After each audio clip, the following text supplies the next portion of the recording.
really fascinating discussion. We're delighted to have such a wide-ranging and experienced group of speakers this afternoon.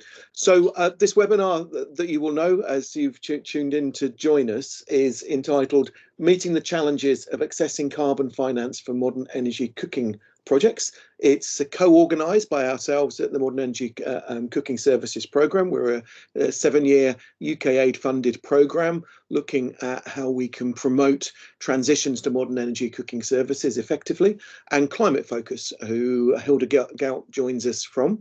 And we've been working with Hilda and her colleagues for good 18 months or so now, I think, Hilda, is it? Or even longer than that, maybe. So we're delighted to be doing this together again. And I think particularly on we worked with Hilda and her colleagues on a major report which we launched not far off a year ago now, and this is a follow-up in many ways to that work.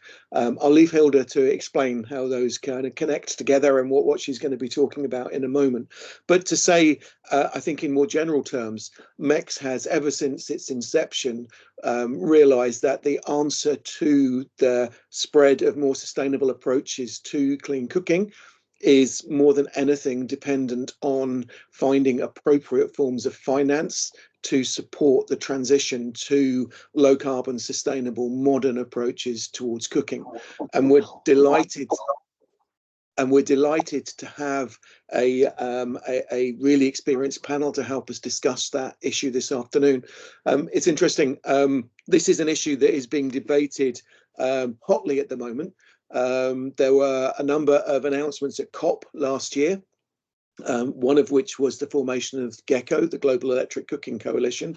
Another was the formation of a coalition for Africa that was headed up by the IEA and the African Development Bank, as well as the CCA. And actually that group has convened a meeting in Paris today, which I would actually have been at if I hadn't been unwell. And my colleague Simon Batchelor would have been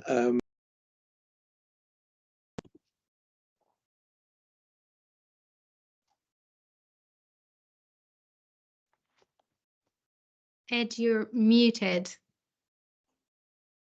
just a moment ago. Oops. So now you're back. Yes, thank you very much. So obviously we were trying to mute people as we were going on. So I was just saying that there is a meeting in Paris today where a whole range of different organisations are coming together to discuss these issues. So these are meetings that are ongoing, issues that are very much at the crux of what everyone is talking about in relation to the financing of transitions to more effective, modern, sustainable forms of cooking energy. So without any further ado, what I'm going to do in a moment is hand over to Hilda, who's going to give us a context and an overview of resources and key findings from the work that her team have been doing with us. And we're then going to have a panel discussion where we're really delighted to welcome colleagues from Gold Standard and VERRA, from MicroEnergy Credits, from Bidhaa Sasa, and from ATEC. And I'll leave Malcolm to introduce that panel discussion when we get to that point. So Hilda, without any further ado, over to you.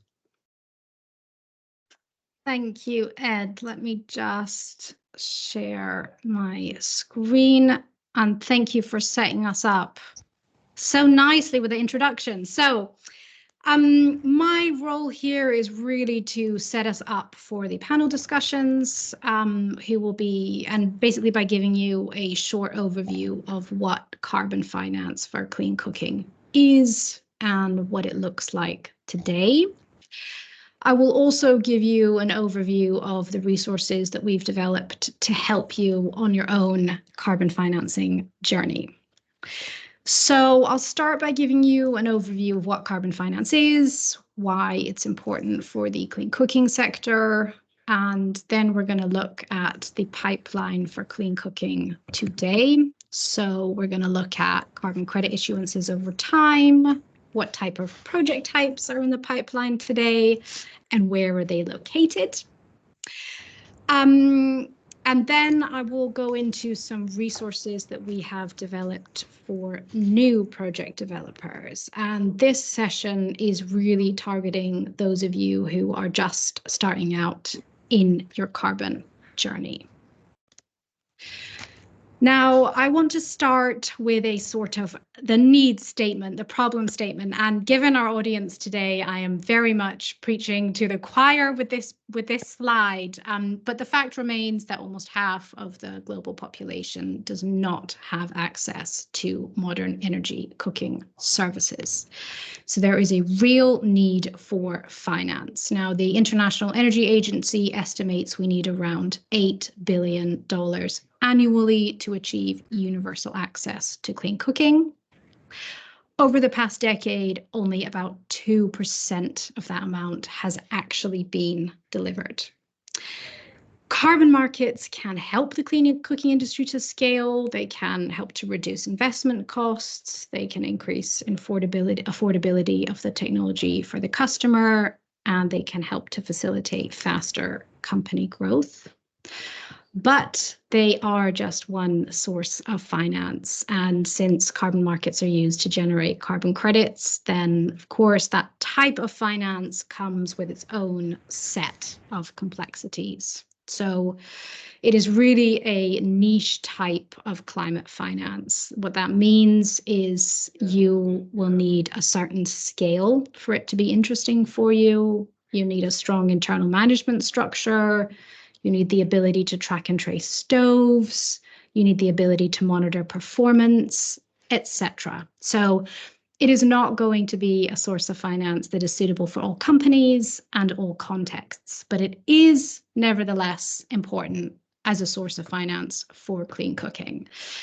To illustrate this point, I want to show you this graph, which is from the Clean Cooking Alliance's 2023 Industry Snapshot Report.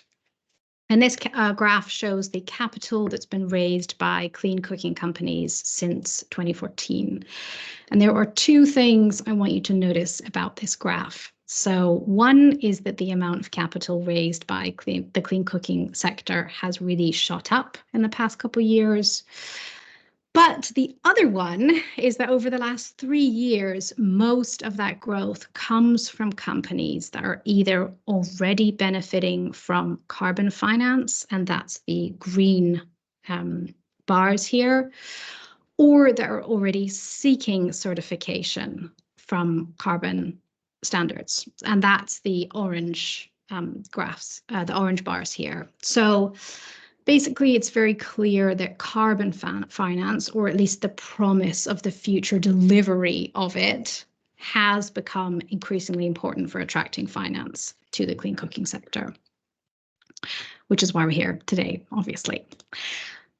So what is the carbon market in the first place? So the carbon market is a mechanism for transferring finance to greenhouse gas mitigation activities in exchange for carbon credits. They create incentives, economic incentives for individuals, businesses, and governments to reduce their carbon emissions whilst also investing in climate change mitigation.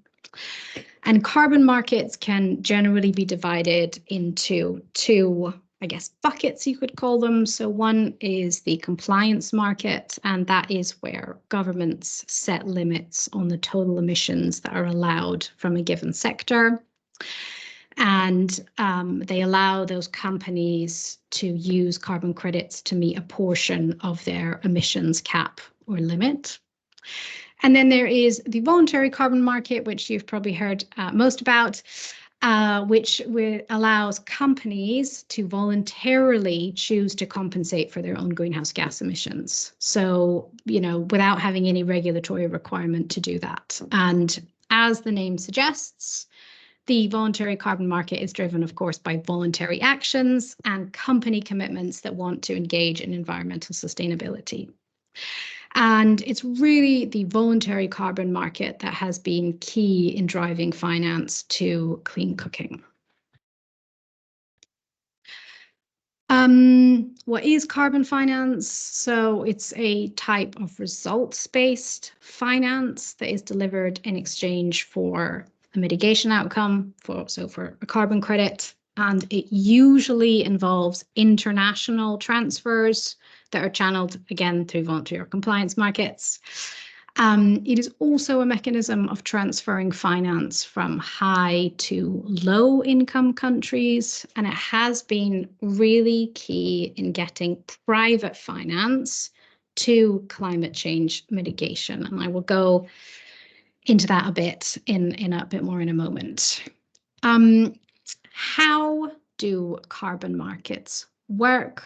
This is quite an old image, you've maybe seen this before, but the concept remains clear. So you as a project developer implement clean cooking technologies, which will earn you carbon credits. You can then sell those carbon credits to a buyer, either directly or through intermediaries, a broker or a reseller, which can help you to access buyers. The buyer uses those carbon credits to compensate for their own unavoidable emissions, and you as a project developer can use the money from the sale of a carbon credit to reinvest into your program. Now, why do we need carbon markets? Now, I know that there's a lot of small text. I don't expect you to read this from this graph, but the main thing that this graph illustrates is that this graph shows our current emissions trajectory versus where we need to be by 2030 to stay within 1.5 to 2 degrees of global warming. And at the top right here, you can see that our emissions trajectory, if all NDCs were implemented. NDCs are the nationally determined contributions under the Paris Agreement. So these are countries' kind of promised activities that they will implement to mitigate climate change. The orange and the red lines on the top right indicate our emissions trajectory if all the commitments under the Paris Agreement are met. So in other words, if all national policies to tackle climate change were implemented, we'd still be grossly off track. So we do need a mechanism to attract private sector finance into climate change mitigation. And carbon markets are one of those mechanisms for doing that. There are others. The carbon markets are not the be-all and end-all solution, but they are one tool in the toolbox, and we need to be using all of our tools to tackle climate change. So how does the carbon market pipeline look like today for clean cooking? This is a graph illustrating issuances from clean cooking technologies. Issuances is the number of carbon credits that are issued to projects. Clean cooking here, we're talking just for definition, so for terminology, we're talking about mostly fuel switch technologies. So this is electric, solar, domestic biogas. So not so much these technologies which are burning the baseline fuel more efficiently. So this is fuel switching. And what we can see here is that there is clearly fairly stable, yet still moderate growth in issuances from clean cooking technologies. Now, this picture looks quite different if we look at clean cooking and improved efficiency technologies. And what you can really see here is that most of the carbon credit issuances in the market today are coming from improved efficiency technologies. So most carbon finance is still going to improved cook stoves. There's lots of reasons for that. I'm not going to go into them now, but this is just important for context so you know how the market is looking. If we look at issuances by carbon standard and by technology, you can see here on the left that the gold standard is responsible for most of the issuances from clean cooking. But the VCS is also important, and we're very fortunate to have representatives from both standards today on the panel. And if we look at technology type, you can see that domestic biogas is really dominating the clean cooking carbon market, followed by solar cooking, biomass, liquid biofuel, LPG, and an exciting new addition, which is induction cooking, so electric cooking. Where are projects located? So this map is from the start of last year.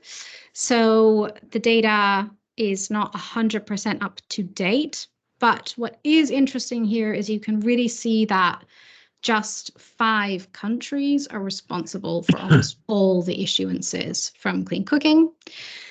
That is China, Nepal, India, Vietnam, and Cambodia. So the location of projects is quite concentrated. Again, there's a very different picture if we look at improved efficiency, but this is just clean cooking. So where to start on your own journey of accessing carbon finance and trying to find out if it is working for you, if it's something that could be interesting or not. So MECS have developed a number of resources and have also included a page on their website. Here is a screenshot from it, which is a very nice place for you to start. So what they've collected there is things like an introduction to carbon finance. They give an overview of what kind of carbon standards exist. They give an overview of the project development process, the methodologies that are available for quantifying emission reductions from clean cooking. And they also link out to lots of other resources. So I would definitely recommend you to check that out. It's very easy to find on their website. So if you go to their website and then follow resources, there will be a drop-down menu that comes up with carbon finance for clean cooking projects. If you can't find it, there is also the hyperlink here, but it's pretty easy to find from their homepage. Some of the resources that are hosted on there, I'm going to walk you through what's there so you can see what's of interest to you. If you are really just starting out on exploring whether carbon finance might be suitable for your program, there are 2 resources which are a good place to start. So one is an overview of the project development process. It's a briefing note that really provides a very high-level overview of the carbon certification process. And it's written in a way that is intended to be very easily accessible. It will give you an overview of what to expect, of how long the certification process will take, who you can engage with along the way. But it's not intended to replace carbon standards guidance in any way. So always do check the guidance of the carbon standard that you're interested in. It's just intended as a first stop for you to just have a good overview that's quite simple, accessible, short. So do have a look at that. Second is also a cost benefit tool. This is an Excel-based tool that should help you to understand whether or not carbon finance could be feasible for you under different costing scenarios.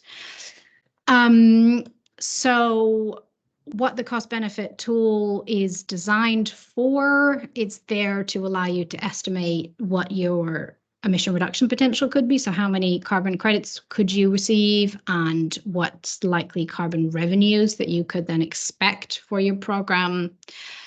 It's designed in Excel so that you can add your own costing models. You can add tabs with your own costing models to feed into the tool. You can also add in emission reduction calculation tabs based on whatever methodology you choose to apply and use that to feed into the tool. And it allows you to model different scenarios side by side, the sort of the output. So, you can model different carbon pricing scenarios and how that might look for your program. You can also model different production and distribution cost scenarios. So yeah, you can play around with it and adjust it to your needs as well. It is not intended to replace a feasibility study in any way. It's, again, just intended as a sort of first stop resource that you can use for your own decision making. So, yeah, there are very real market risks and other things to think about that should be considered in a feasibility study. So do use it to inform your decision making, but inform yourself also further. And there's more resources on that in a second.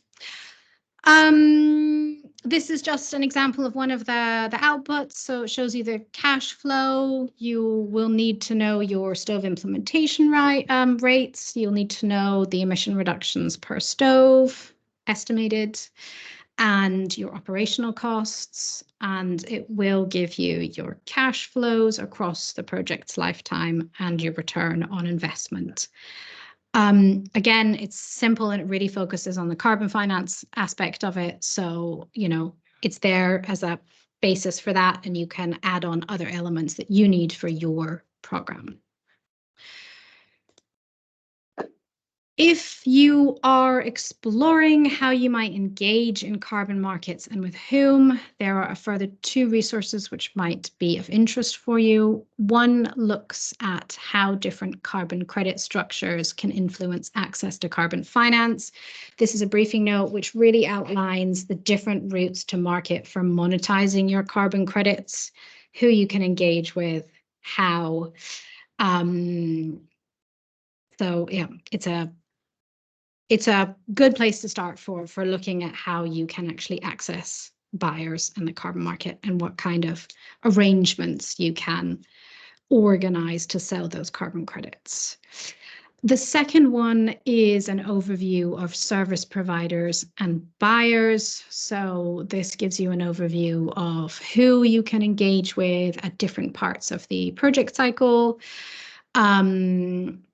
And also what buyers have already shown interest and engaged with clean cooking carbon markets. And here I will stress that this is a resource that is based on publicly available information only. So buyers are only listed for around half of clean cooking retirements. So half of those retirements don't have any buyers listed. So it is not, there are many other buyers which are not listed in here, but those that are publicly available are listed in this resource. So might be useful for you. If you're looking at a more broader overview of clean cooking carbon markets, so what's happening in the market today? What are some of the risks I should be aware of? What's the kind of key discourse around carbon markets and clean cooking, and how might they affect my program? Then I would definitely recommend you to look at the role of the voluntary carbon markets in clean cooking report. This is the report that Ed mentioned in the introduction, which gives an overview of current market trends. It looks at the current project pipeline. You get to have an idea of the amount of carbon finance that's actually reaching the industry and what the potential impact of the Paris Agreement is going to be on clean cooking sector, and kind of closes with a bit of a reflection on what the direction of the market is likely to be looking like.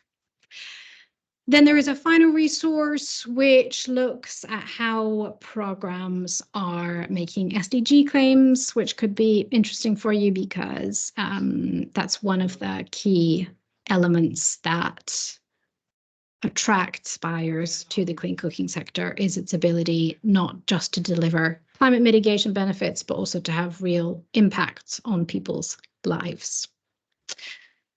So those are some of the resources that are on the website. There are lots more, and there is lots of great literature and resources there. So these are just some elements to help you get started. I hope that they are useful for you. With that, I will hand back to Ed. So thank you very much. Hilda, thank you so much. That's really helpful trawl through what I think are some massively useful resources that we've produced together. I'm now going to hand over to Malcolm, who's going to chair the discussion with our other guests. So Malcolm, over to you. Well, thank you very much, Ed, and thank you again, Hilda, for a fantastic presentation. And there is indeed a wealth of information in those reports. I found them very stimulating and very informative, and I would certainly recommend them to everyone to read. So we are delighted that we have a very good panel today to discuss some of the wider issues around the carbon credit markets.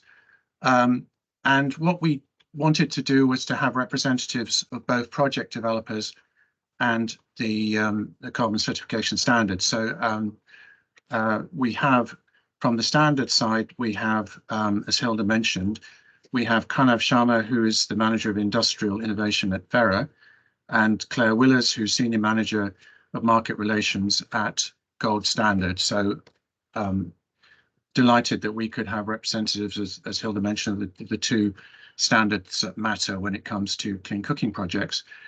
And on the developer side, we have two relatively very experienced developers, I would say. So Ben Jeffries, CEO at ATEC Global, and Prantik Mitra, Strategy Director at MicroEnergy Credits. And both of these organizations have a lot of experience of carbon credits, and interestingly, of course, for us, have been the pioneers in many ways on the digital MRV credits. I think they each have taken the first projects through Gold Standard certification process to the validation stage. So it's brilliant that we can have representatives from both organizations here with us today. And Rocio Perez Ochoa, from the CEO of Bidhaa Sasa. I know Rocio has been looking very carefully at the markets from the point of view of a developer who has not actually gone through the process. And I think it's going to be very interesting to have Rocio's perspective as well. So with that brief introduction, perhaps I can crack straight on into our panel discussion. And I would like to start with the project developers, if I may. And I would like to ask them that what, in your experience, are the biggest challenges that project developers face in accessing carbon finance? And what are the main things you would really like to know before embarking on your carbon finance journey? And perhaps I could start with Ben and then Prantik and Rocio. So maybe, Ben, could I pass that one over to you to start with? Thank you. Thanks, Malcolm. Yeah, and Hilda, thanks for that presentation. Some really interesting stuff that you shared through that process. I think quite often when we talk about carbon financing, we kind of talk about it as a lead activity, as in that's what needs to be put in place first in order for us to move forward. I think an important point, particularly for those looking at these markets for the first time, is I kind of think of it more as a following activity. Really, the lead activity is who is going to be the buyer of those credits that you're going to be bringing through, and then what is the terms and conditions with that buyer, and then how can you build a project around those terms and conditions and pricing that can then attract carbon finance from there. So I think that's really the key point around that. And I think probably the bit of advice out there right now to anyone looking at accessing carbon markets, which as Hilda showed, there's some very exciting things coming on, but we have a market in a major state of change right now. We have the traditional voluntary market, but we now have compliance markets under Article 6 that are coming through with ITMOs. They have different requirements. There's a transition from traditional analog field-based verification of projects towards digital verification. There's various levels of what that digital verification can be. And you're going to start to have a demarcation around credit quality based either on credit rating agencies such as B0 or VERRA. But the other area that I think is going to come in quite rapidly into the sector is carbon credit insurance. And effectively different types of projects based on the verifiability of those credits and the risk associated with those projects I think we're going to see more and more buyers requiring a insurance assessment and process put in place with those credits based on, for example, what countries they're operating in, but more importantly, how verifiable are those credits moving forward. We have to be honest with ourselves. We haven't had a great track record over the last few years around credit verification, but for the people that we have here on this call, I think we have a very optimistic future that we can move to actually being able to provide fully auditable and traceable credits with a full data set that sits behind them that will actually reduce insurance premiums on credits into the future, because that will become a reality in the market. So I think for those starting off in the market, I think it's important to go, okay, who's the buyer? What type of credit are they interested in? Is it voluntary? Is it compliance? Is it field-based verification? Is it data verification? Is it 100% data verification, which is probably seen as the most premium credit right now? What kind of pricing can be achieved with those credits? You've got a range anywhere from $4 a tonne to $35 a tonne, I would say, between those different credit types over that range. And then you can build out your finance from there. But I actually had a call with the project financier today. We're kind of more of that premium end, the 100% data verified credits. And the interesting point she said when I was on the call with her is they looked at about 5 projects recently and they've knocked them all back except for ours because of the inherent risks in a lot of those non-data verified projects. So I think really, and I think that puts the people on this call and interested in this call in a very good position, because electric cooking obviously has the highest potential around data verified credits, particularly 100% data verified credits. And that's going to be seen more and more, not just as a nice to have, but an underlying requirement, both from buyers, insurers, and then also project financiers or carbon financiers as well. So I'll leave it there. Thanks, Malcolm. Thank you very much. Prantik, would you like to come in?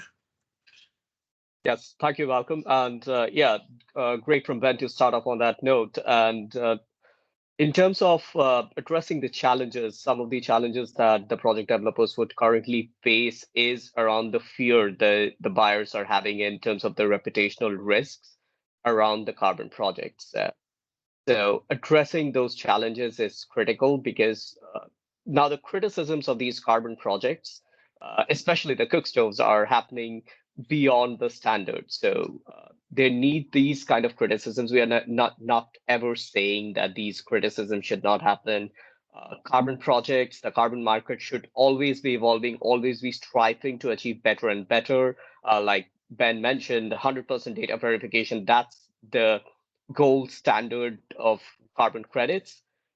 But the criticism needs to happen within the discussions around those criticism. The discussions around improvements of the carbon credit needs to happen within the standards.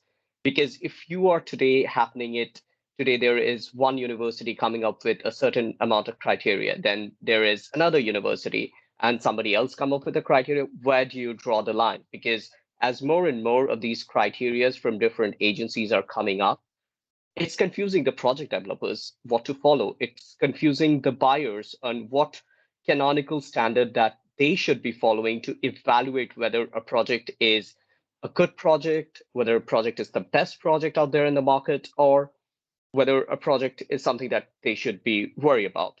So overall, this particular challenge of moving beyond the standards or creating this parallel pseudo standards is not exactly unifying the carbon market, which is the final objective of achieving market efficiency. And so bringing all of these discussions back to the standards, back to the independent scientists within those standards and with the stakeholders, primarily the project developers, would help in creating less of disintegration in the market. The other thing that leads up to a lot of these, especially in terms of high quality projects, is the ever increasing cost of these. The technology cost is increasing, and we see that the prices can range from $4 going all the way up to 20s and 30s. So that is one of the major challenges that every project developer is facing, especially in the current scenario of the market, where many of the projects are not high priced. But what we need to understand is that hello. We can hear you. Hello. We can hear you, Frantic.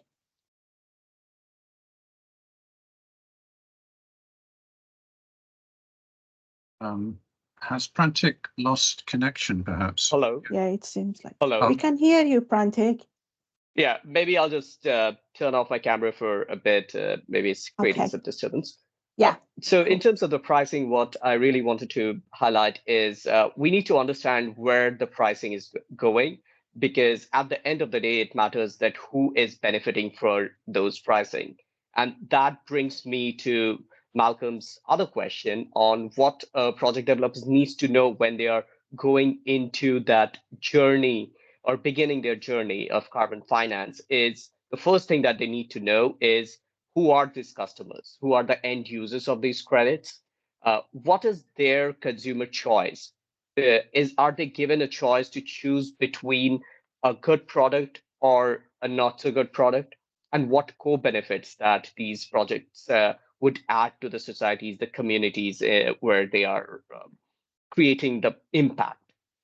And the second thing that you essentially need to know with all the rating agencies now become more and more prominent is what is the need of the rating agencies and how they can align their projects to meet both the requirements of the standards from the perspective of issuances or labelings. Now that the CCP labels, gold standard already has SDG labels within them, how to strike that balance between achieving those labels and also meeting the needs of the rating agencies so that the project developers know how to achieve the most highest rating possible. So obviously, confirming with everything Ben had said and adding to these points, I think I would pass it on to Malcolm now to move it. Yeah, that's very interesting, Prantic, and I'm sure we would agree with everything you said. Maybe Rokia, I'm sure you have some things to say about this as well. Yeah, thanks, Malcolm. Yeah, I have something to say. Maybe what I'm going to say is very naive, since my experience on the carbon side is incipient, initial, right? We barely started in this journey, but I want to bring the conversation to the end user. We've been talking. I mean, Ben was talking about the buyers, the markets, the prices of the credits, premium versus no premium, and Prantic was talking about similar, right? But I'm a distributor. I've been doing distribution for almost 9 years. It's really hard, right? All of these conversations about carbon credit is pretty irrelevant if we are not able to distribute the cooking appliances to the end users. And I don't see much conversations about that, right? There was a question in the chat, why are the fuel switch credit issuance so low compared to the efficiency type of projects, right? But to me, it's very obvious. It's a lot easier to dump a cheap stove that will have a 20% efficiency rate for the end user compared to an induction stove or an electric pressure cooker that costs you $100 for the end user. So I think we are not really talking about the distribution and acquiring the end user and how complicated and expensive that is. And here, I think we need to qualify a little bit. It's not the same, probably operating in China compared to East Africa. Right? Incomes vary a lot. And I don't even know if the carbon finance side of the equation, right? On one side, we have carbon credit buyers. On the other side, we have end users, which are moving away from biomass and horrible fuels to something cleaner. Massive difference between China and, let's say, Tanzania, right? Does the carbon buyer even know about these subtleties? And it's a lot more expensive to operate a distribution business in, rural areas compared to urban areas, and all these subtleties about distribution, which is what I know very well. To me, I don't know, it's a bit of a mystery. It's a bit of a black box when we're talking about carbon projects. You know, in all this graph, when we have the carbon cycle, there's one bullet point which says project implementation. That's it. I'm like, oh, all right, easy peasy. is one of the many bullet points of the 12 bullet points one needs to do. Well, I've been doing it for 8 years. It's not easy peasy. And now with this tendency, obviously, and we all agree, I think we all agree that the tendency needs to be for transparency, accountability, and if you could remote monitor things, there is a hope of scalability as well. We all agree on that one, but how many SMEs are there, right, that can acquire the customer for you guys, right, that can give you the right type of data for you guys, that can monitor the usage for you and also measure the SDGs. Oh, and by the way, consumer finance, right? Because all these products are super expensive. So you also have to give consumer finance to the end user. So these brilliant SMEs, first of all, do not exist, right? They do not exist. The SMEs are not, the distributors are not equipped to do all of the above. So what is the solution? Vertically integrated companies, right? Probably ATEC is already a vertically integrated company, is doing everything, or most of the different steps. And that is the tendency I see, and this is what I think is going to happen, and is going to happen what happened already in the pay-go solar space, where only the large companies that were able to vertically integrate and do everything from manufacturing to customer acquisition to customer finance, and in our case, issuing credits, will be the ones that survive. And I'm not sure that's where we want to be. That is my question mark to you guys. I don't know enough about this. And stop that. Back to you, Malcolm. Thanks very much indeed, Rocky. I think you very very clearly highlighted some of the technical challenges, and I think hopefully Ben is going to be able to give us some response on that.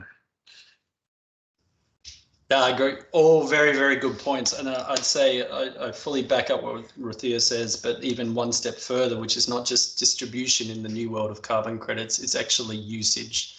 I remember being at the Clean Cooking Alliance Forum, what was that, end of 2022, and I said the future of cooking is usage, not distribution. It's not enough in the world of carbon to actually, in data verified carbon, to just distribute. You also need to ensure that people are using the product. Ruthia, I think you touch on many important points there. And I think we've got a lot of lessons that we can learn from the pay-go solar sector. I mean, ATEC started off very much doing pay-go cooking. We were sort of the first to sort of really push forward in that sector, originally with biogas and then into electric cooking. I kind of see it a bit differently, maybe because of all the scars I have from that experience, that I don't think the future is vertically integrated. I think when we move into the world of data verified carbon credits and electric cooking, it is too much to expect that one can do everything. You need to have specific partnerships, and we've made a deliberate transition to work through partners in multiple countries. So we're now across 13 countries across the world, and we're working with multiple different partners on the distribution of the product and then the uptake and usage of that product as well. I think what we're going to see, hopefully, going where the market is, Ruthia, as well, and I think the other key point that you talk about is as we make this transition towards data verified credits, what we are effectively doing is attracting a more, what I think is actually a realistic price for what a carbon credit should be worth. I think because of lower quality, less transparent projects historically, the price of carbon credits in the developing world have actually been suppressed. And we're actually in a process of transitioning to higher quality credits. And that to actually provide a verifiable ton of emission reductions, it's actually a lot more expensive than previous. And I think that's a very good thing because it actually should be expensive to offset your emissions if you're sitting in a developed country. It shouldn't be nice and cheap. I just saw that the Swiss government recently, who is also a leader in Article 6.2. The price of a Swiss-generated carbon credit in Switzerland is 141 Swiss francs, so about 160 US dollars. We're sitting there seeing credits like we talked about before, and say an improved cook stove project of $3 or $4.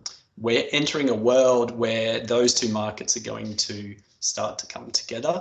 I think there is more than enough carbon finance in that world that we don't need to look at consumer financing options for households to be able to adopt those new technologies. We'll be able to offset that with their usage, given where carbon finance is going. So hopefully that solves one of the problems. I think the much bigger problem isn't around consumer financing. I think the much bigger challenge for all of us is making sure that people don't just have the product, but are actually using the product at a level in a consistent way, which will actually be able to make carbon projects successful over the long term. I think that's a very good thing, but it's not easy for us to do at the same time. Thanks very much, Ben. That's really insightful. Maybe I could go back to Prantik now for a quick comment, and then I'd really like to bring these standards into the discussion. Thank you. Prantik? Sure.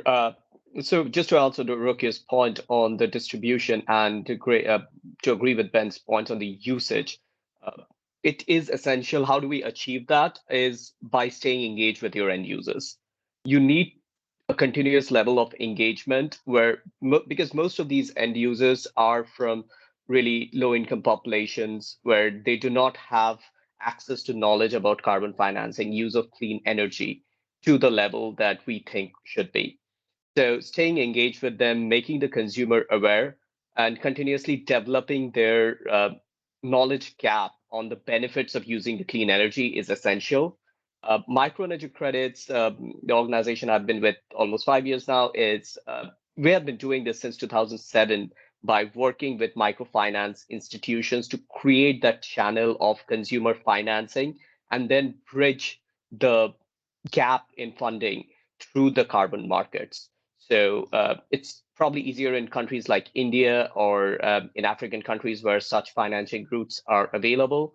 But yeah, this is something that we have been doing with over 9 million households achieved so far.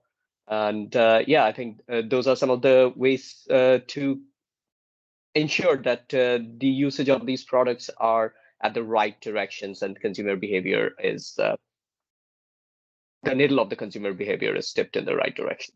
Thanks. Thanks very much, Prantik, and great to get this practical experience of on the ground of how these solutions and how these things can work. Okay, so I would now like to ask Claire and Pranav for the standards perspective. We've heard already from Ben and Prantik how important the issues of integrity are, and really the central role of standards, if we didn't already know it, in guaranteeing that integrity and in coordinating the need to pull together, if you like, the quality of these methodologies on behalf of the whole sector going forward.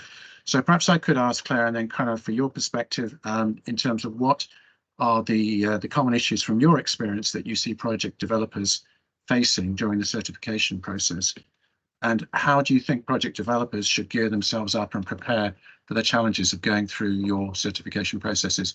So maybe I could ask Claire first and then Pranav from your own experience. Thank you.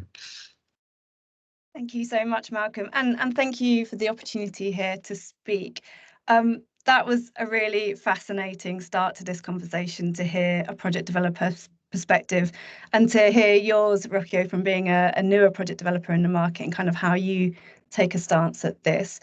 From like from a standards perspective and looking at kind of the issues or concerns raised from a certification process, and this is something that you guys didn't mention, which is kind of quite nice, but complexity. So complexity of like usage of the standards. So developing a project and quantifying its impact, it's super complex. You've already kind of discussed that. There's also a balance that standards need to make in terms of ensuring that environmental integrity is there and ensuring that that trust in the market is there, because without that trust, there is no market. And without that market, there's no access to carbon finance. but we also have a role to play in ensuring that what we develop under a standard, so the requirements that we have under our standard, are actually fit for purpose and applicable on the ground.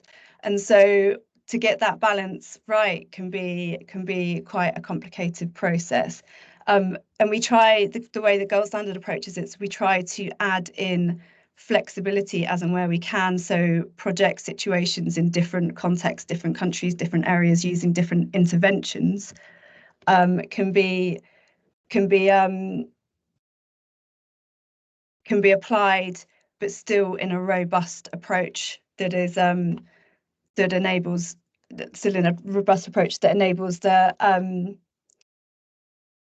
the project to actually happen. So this kind of flexibility, but this robust approach, it means that sometimes our standard can be a bit complex to navigate. There can be different options that could be applied, and how does that work, and what does that mean for different project scenarios? So I think some of the information that we get from project developers is that that's an issue, and that's a concern that they have. In terms of preparation for that, I would say, and this sounds really simple, but it's about really upfront reading of all the documentation and understand the requirements we have in place, but also the limitations that there may be that involved in your project. So it's really about looking and understanding that before you even start project planning and looking at the design of your project. Cook stoves have been around. There was some, Hilda showed a brilliant graph in terms of kind of how long cook stove projects have been in process and kind of that rise of those. So there's lots and lots of different projects around. So I would say for new project developers, it's really about having a look at what other projects are around your local area, reviewing those, speaking to other developers that have similar types of technologies, similar types of projects, and kind of understanding some of the issues they've had. And then the other thing is really about asking questions and clarification questions. So you can do that in the project planning stage, but you can also do that throughout the process. So it's just really making sure that there's a continued engagement and conversation with the different actors involved in your situation.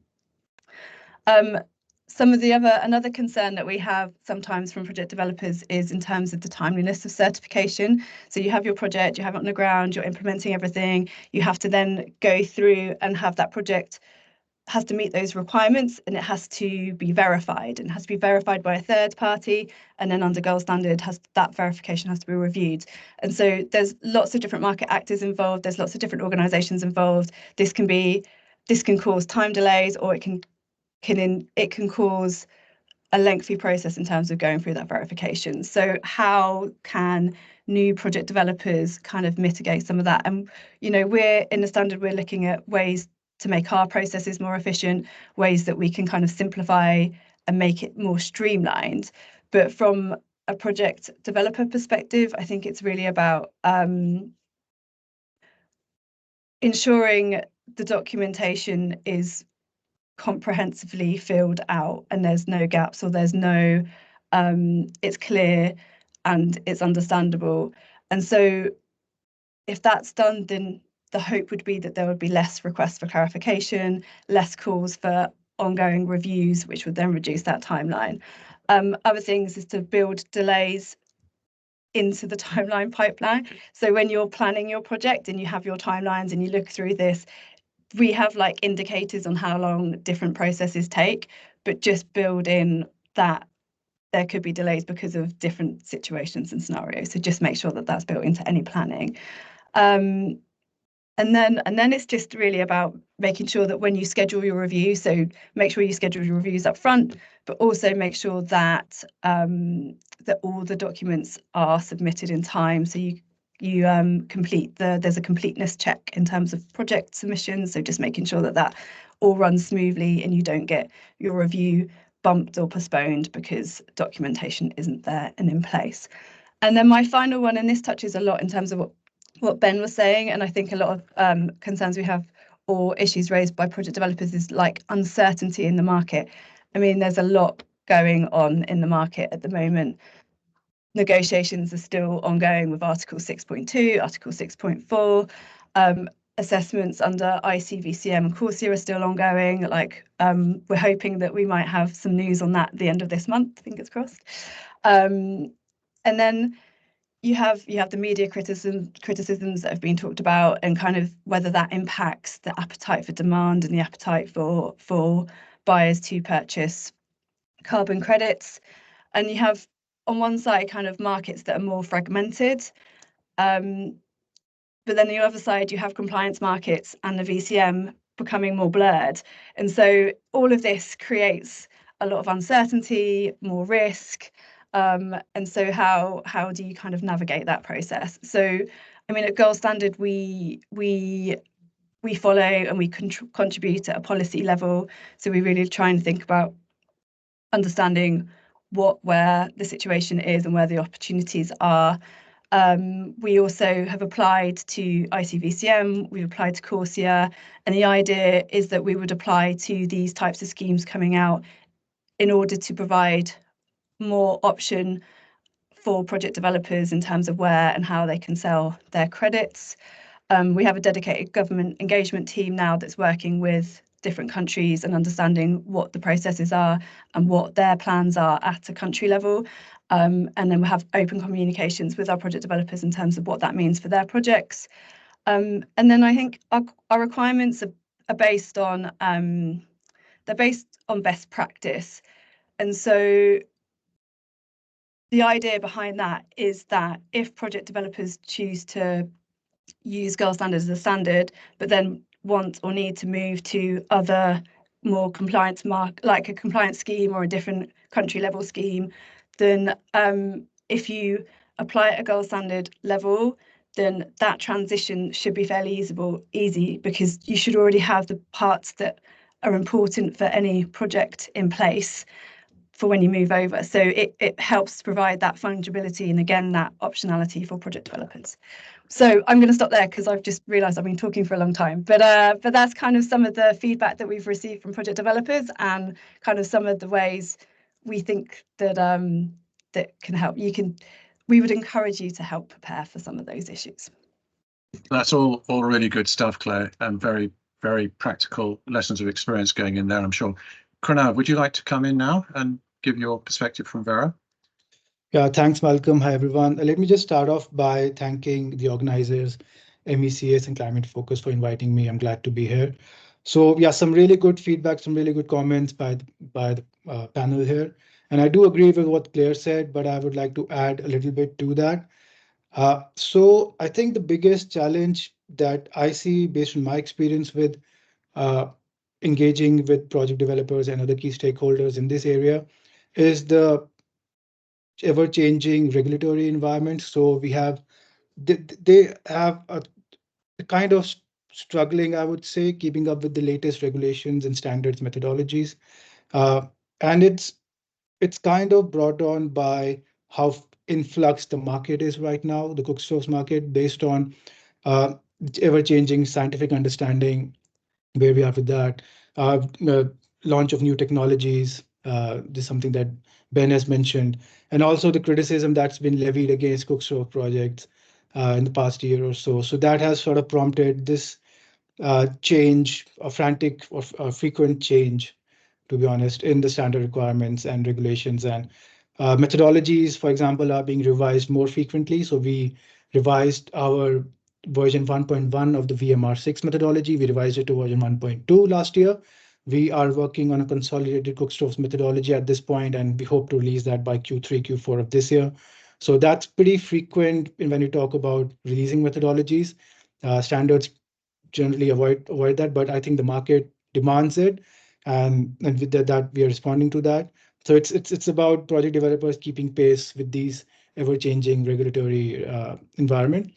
Also, this brings in another challenge of understanding and possibly implementing these new rules and procedures that are being prescribed in these documents, methodology and even standard documents.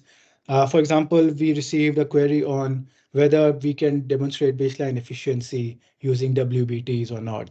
So, I mean, that's as simple as that is a query that we received from project developers, and we have to respond to that. And also, when we have more than one methodology that's potentially out there by a standard, Then when there's talk about which MECS is applicable, what are the grace periods, whether it's a 90-day grace period, whether it's a 6-month grace period, and there's sort of uncertainty. And it's up to the standards ourselves to make that clear, and we have to be, responding to various queries from project developers as well. I mean, it's a very practical challenge and issue that we're facing. So I just wanted to point that out as well.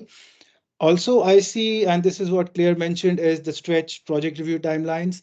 And we've at VERRA faced that as well, because the CDM kind of ended a few years ago, and there was uncertainty as to what will happen at ATEC 6.4. A lot of projects moved to the VCM standards, gold standard, and us. And we saw a sudden inflow of cookstove projects, and we were scrambling and trying to review and manage all of them. We have significantly bolstered our human resource. We had a lot of people in there to manage these projects, and hopefully the project timelines will be shortened. We are doing other stuff as well that I would like to probably mention as a response to other questions that we have lined up here. But yeah, that's what I wanted to say. And finally, in terms of preparation, I agree with Claire. I would implore the project developers to read and understand the standards requirements, methodology documents, reach out to us. Please feel free to do that. Reach out to me if you are interested in VERRA and the VCS, standard bodies, or even hire and engage consultants if you are not a consultant yourself and are new to the market. And also reach out to experts. There are a lot of experts on the panel here. Reach out to them. I'm sure they'll be happy to get in touch with you and sort out your problem. So that's basically what I wanted to say in response to this question. Now, that's been really helpful, Pranav. I'm very grateful for that, for those comments. I'd like to come back and pick up on one of the themes which has been emerging from the discussion, which is the issue around the controversies that we've had in the market and some of the confusion, some of the changes going on. And also the point that Ben was making about the wide ranges of quality and the general desirability to be able to demonstrate very high levels of integrity and to basically benefit consummately through persuading the buyers that these are very desirable credits to be supporting. So and one of the main opportunities around that does seem to be with these the digital MRV type approach, data verified credits being generated. So I'd like to come back a little bit on that. And I know that a number of people on the panel have had a lot of experience around this, and I think have some very well developed ideas. So maybe I could ask that question first to Ben, and then maybe go on to Prantik and Pranav, who I think have done a lot of work around this. Ben, could you maybe offer some thoughts around that, how we can develop these standards so they're very robust and they can really generate the confidence of the buyers, and we know that going forward, the modern energy cooking projects are going to have a really solid opportunity to continue to access carbon credits. Yeah, thanks, Malcolm.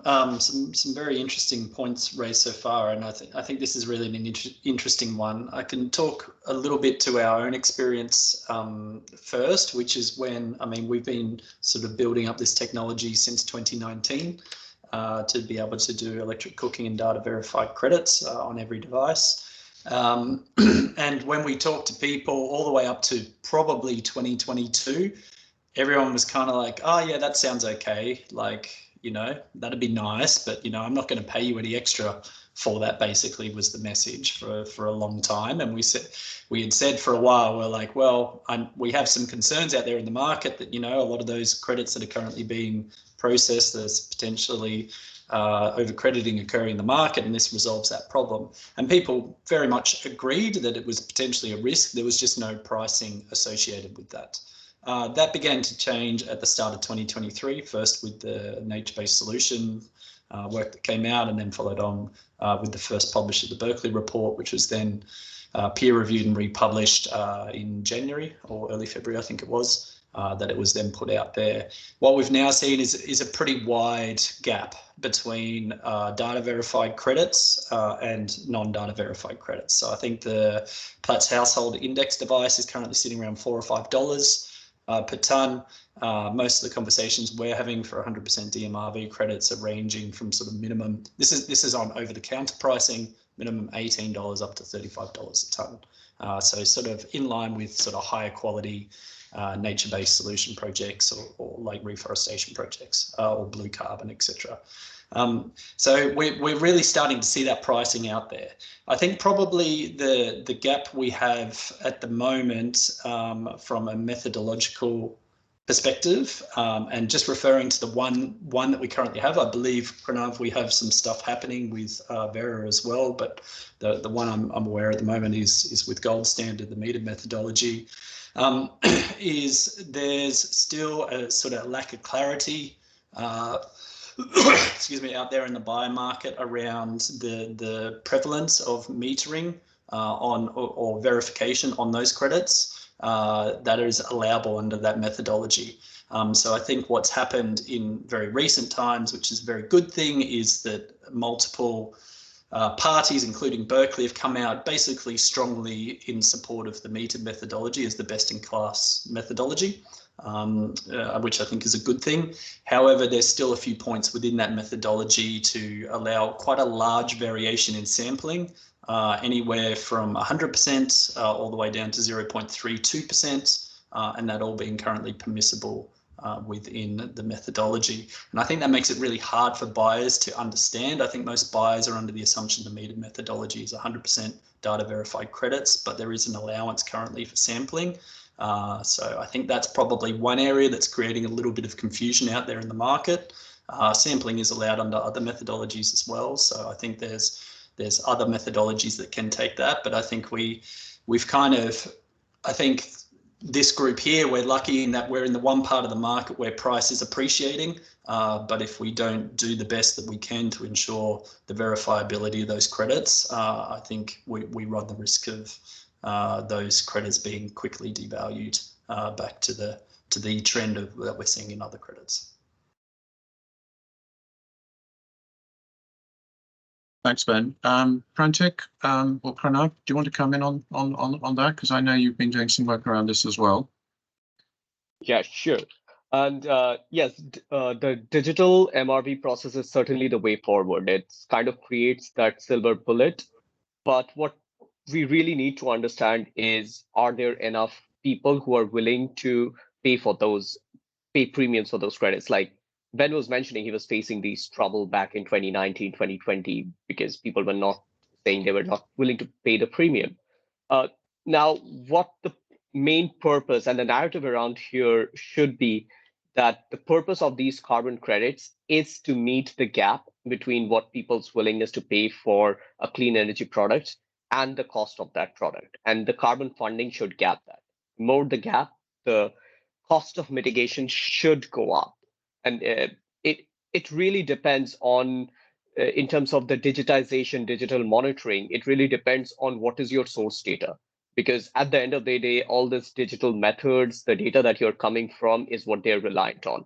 So ensuring that the source data is 100% accurate, there are strong data check measures, either applied by an independent agency who is supplying all the data from the project implementation stage all the way through the verification stage is critical. And to ensure that these data are taken into consideration, some of the major controversies of overcrediting or double counting in this matter. So creating that narrative of driving the buyer's sentiment towards a certain type of credits, continuously improving the DMRV measures to make the sampling technique, even if it is a sampling technique, it should be a proper representations of the population. 100% is definitely the best possible thing that can happen. But as you scale up in household size of millions or 10 millions, sometimes you probably need to rely on sampling, especially during the verification stages. And even the DMRV requires you to do certain level of physical verification, which can only happen through sampling if you're if the entire population of the project is very large. So those are the two things I think we need to keep in mind when we are talking about the DMRV being the silver bullet to all of this controversy and make the narrative around those lines. Passing it on to Malcolm. Interesting. Ben, did you want to come in, and then I'll maybe pass it over to Pranav for the standard perspective on that? Yeah, happy to. And just one very quick point to clarify. And thanks, Brentik. And I agree that we've got a market that's undergoing a transition as such, and we need to transition across. I think that main point is, I just wanted to clarify that I think we're past that time of where the price of credits is now at a point where 100% DMRV is feasible, and we should not be just looking at DMRV credits, but then also how we can pass credit value back to households directly at that stage as well. So we are getting to that point now. To us, we see that point as sort of starting at about $18 a tonne, and we think there's sufficient demand out of there. I mean, obviously, some of the big energy companies are going to struggle a bit with that because of the size of the credits that they need to do, but there's so many more companies now coming online. And then governments, Switzerland, Singapore, Sweden, Japan, etc., who are becoming active buyers in the market too, who will pay a price premium for that, and they have a very low risk profile on the credits that they're wanting to procure as well. So just clarifying, I think we are past that point where the cost is a limiting factor on 100% DMRV. Thanks, Ben. Well, I think it'd be very good to get the standards perspective about the issue of DMRV generally, whether this is the way forward. And also, I'd like to ask, do you see opportunities to use DMRV process or digital process to streamline your procedures further? Because I think there are, other organisations that are trying to take that approach. And there's some thoughts around whether, one could be issuing credits in real time, having the registries kind of linked, or whether opportunities maybe to streamline the validation and verification processes by putting more emphasis on the integrity of the digital procedures rather than having individual data checking. This is not my area of specialization, as you obviously realize, but it would be really, I think, Pranav, I think you've done some work, and maybe Claire, you'd have some thoughts around that as well. So Pranav, would you like to maybe go first around that? Yeah, thanks, Malcolm. So VERRA sees the use of digital technology essentially as a critical tool for enhancing the credibility and accuracy of project impact assertions, especially in the clean cooking sector, which obviously includes the ERR accrued by cookstove projects. It can also, in our view, help in the scale up of such technology in the future once it achieves economy of scale, which is something that we kind of touched upon. So in short, digitization is the future of MRV and project approval for cookstove projects. That's something that we firmly believe in. So digitization also, in our view, helps reduce administrative monitoring burden for developers. It also helps reduce operating costs over the long run, and also expedites the review process. So it has a bunch of pros and bunch of advantages that we can obviously see.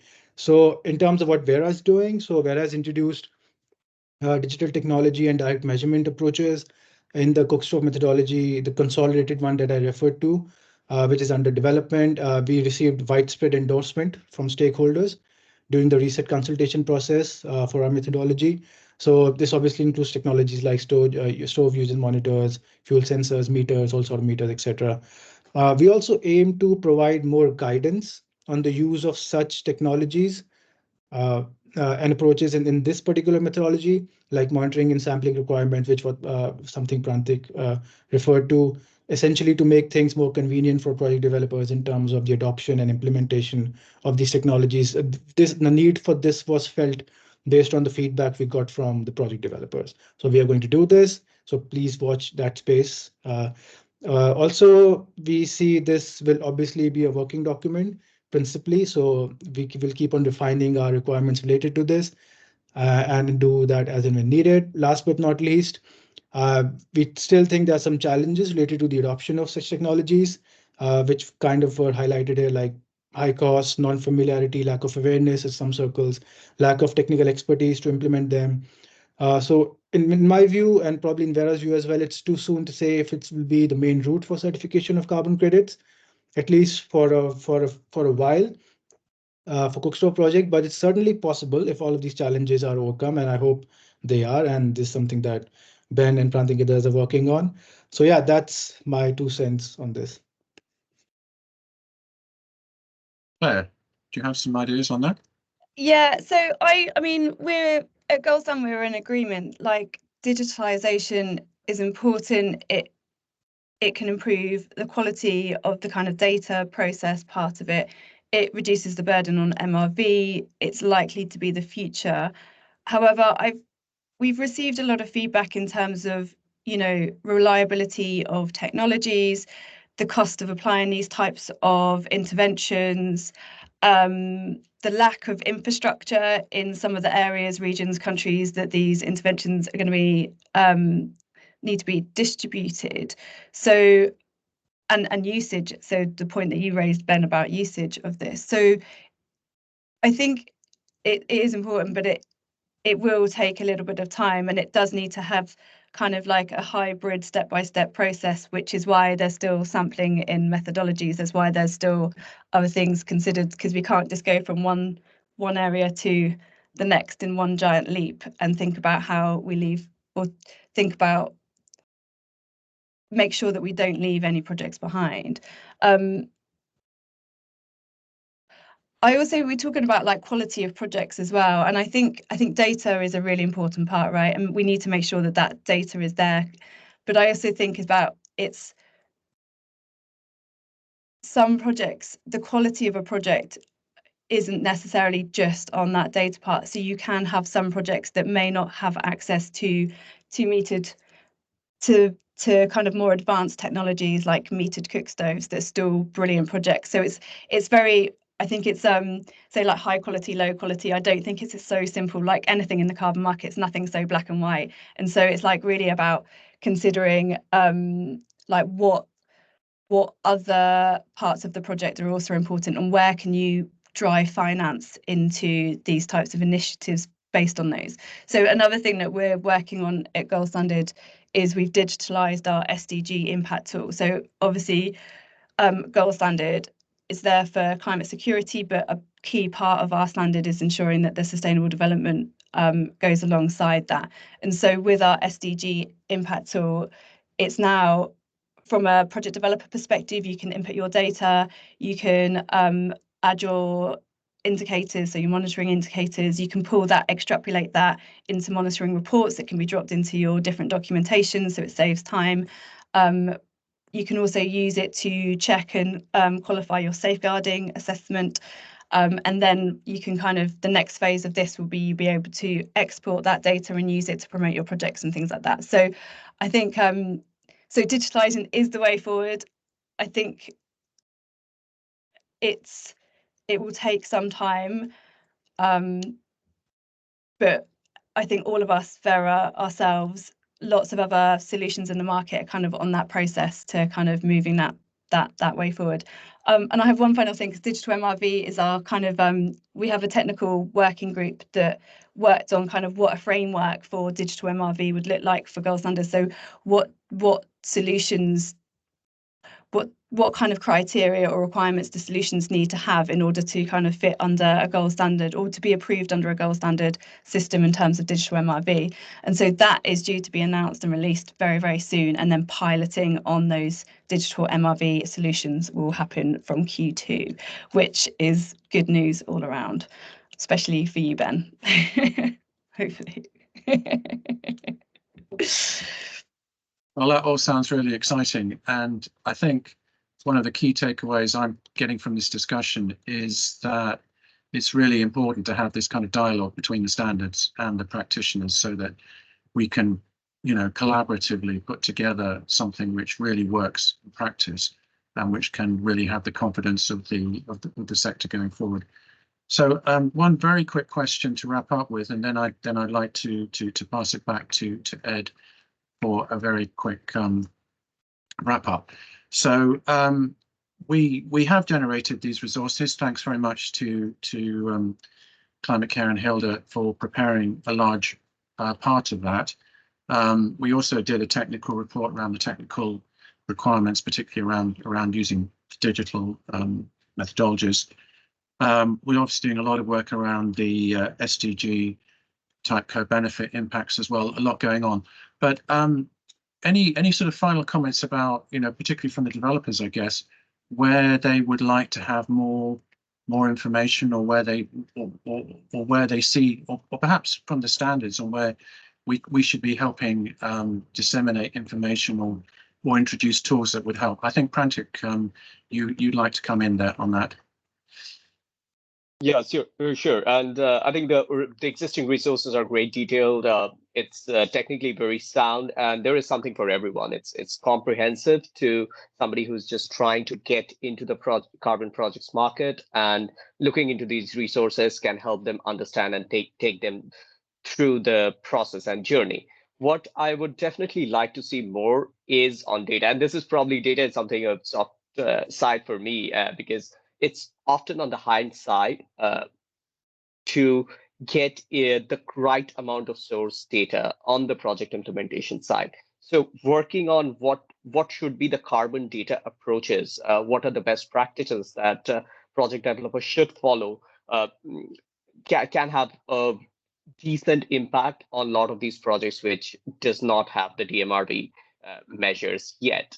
Because as we know, like I think Claire also touched upon this, like having a robust data checking process to ensure that it fits the requirements of the standards and also all the integrity labels goes a long way in shooting up the integrity of these projects for the other types of household credits. We have been doing that for a long time. We have an internal software that automates these processes, creates the digital measures, and I've been heading that within MEC for several years now. So ensuring that the data coming from the project developers are more rather coming from the source of project implementation towards the standards, and some resources on how that can be properly channeled, scaled, and smooth best practices would be great additional resource to the already existing repository. Thanks, Prantik. Pranav, you were going to come in. Yeah, thanks, Malcolm. I totally agree with what Prantik said. And I would want to take this opportunity to acknowledge the great work done by both MECS and Climate Focus in promoting the clean cooking sector, and give a shout out to 3 resources that I looked at and even Hilda described in her presentation. Overview of the project development process, very useful for new project developers who are not familiar with the development process. Cost benefit model for clean cooking, I think it's fantastic. And overview of service providers and buyers. The last 2 are quite useful for both new and existing project developers. So I think it's a great job. One thing that I would like to mention here is that the need for any new resources and helping material can come from the feedback that the panel has given. So I'm sure you'll probably work on that. And yeah, if you want to butt heads with VERRA, VERRA is always welcome such advances from people that are actually helping the sector. So yeah, thanks. Okay, one very last comment then, if I may, from Ben, I think, and then because I know Mani's about to tell me this time that we wrapped up. So Ben, we're just a very last quick one from you, if I may. No problem. A quick one from me. I think if we're looking at if anyone's looking at projects, understand it's a long-term play. We're talking usually minimum 5 out to potentially 15 years. So you need to be very forward-looking, which is very hard at the moment, given how much change is occurring in the sector. But I think part of that, if you look at where that change will come from, part of that change will come from standards like Gold Standard and VERRA, who are going to help to obviously continue to push on the credit integrity side, which I think is a very key role to play. But part of that is also going to come from buyer demands around where they want to be. And part of that, I think, which has really come up in the last 6 months, is this idea of insurance, or carbon credit insurance as well. And I think that will effectively create some price equality across different credit types into the future as well. So I think if you are starting out looking across both the standards, but then the buyer needs, and then potentially other things like ratings agencies, insurance, etc., is the best way to go. Okay, well, there's a great deal for us to think about there. Many thanks indeed on my side to the panelists for joining us and for a really stimulating, informative discussion. Looking forward to following up on all of these ideas going forward.